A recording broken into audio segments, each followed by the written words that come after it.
Your administration has laid out 4 different dates by which you've said that the debt ceiling must be raised or the U.S. would face potential dire consequences. 3 of those dates have come and gone, and we haven't faced financial calamity. Some of your critics have argued that these are then scare tactics to force a deal.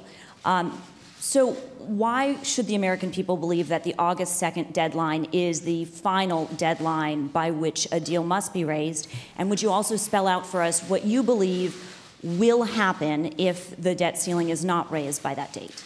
Jessica, let's be clear.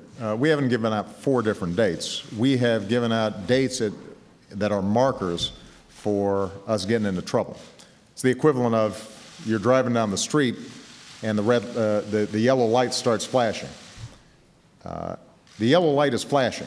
Now, it hasn't been a red light yet, so what Tim Geithner has said is, technically speaking, we're in a position now where we're having to do a whole bunch of things to make sure that our bills are paid. By August 2nd, we run out of tools to make sure that all our bills are paid.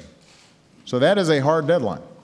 And I want everybody to understand that this is a jobs issue. This is not an abstraction.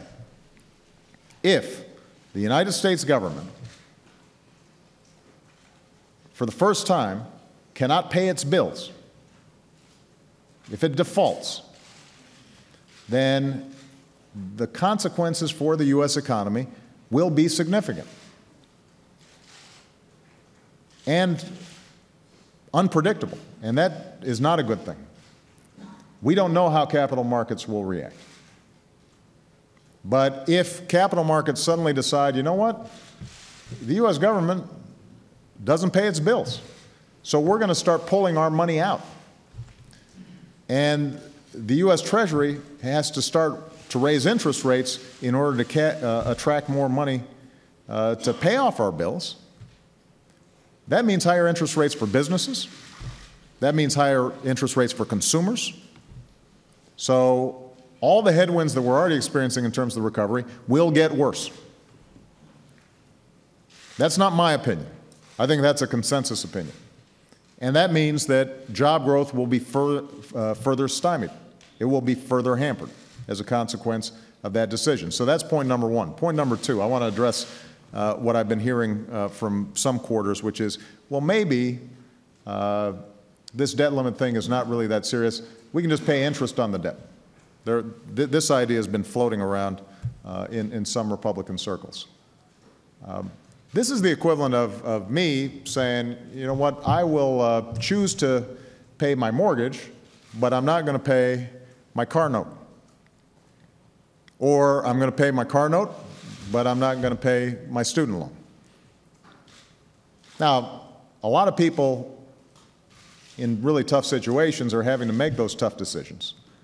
But for the U.S. government to start picking and choosing like that is not going to inspire a lot of confidence. Moreover, which bills are we going to decide to pay? These guys have said, well, maybe we just pay the interest on for bondholders. So are we really going to start paying interest to Chinese who hold treasuries, and we're not going to pay folks their Social Security checks?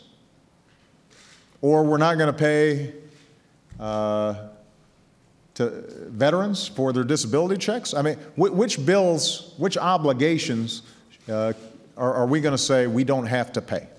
And last point I want to make about this. These are bills that Congress ran up. The money's been spent. The obligations have been made. So this isn't a situation, I think the American people have to understand this. This is not a situation where Congress is going to say, okay, we won't buy this car, or we won't take this vacation. They took the vacation, they bought the car, and now they're saying maybe we don't have to pay, or we don't have to pay as fast as we said we were going to, or that's not how responsible families act. and we're the greatest nation on earth, and we can't act that way. So this is urgent, and it needs to get settled.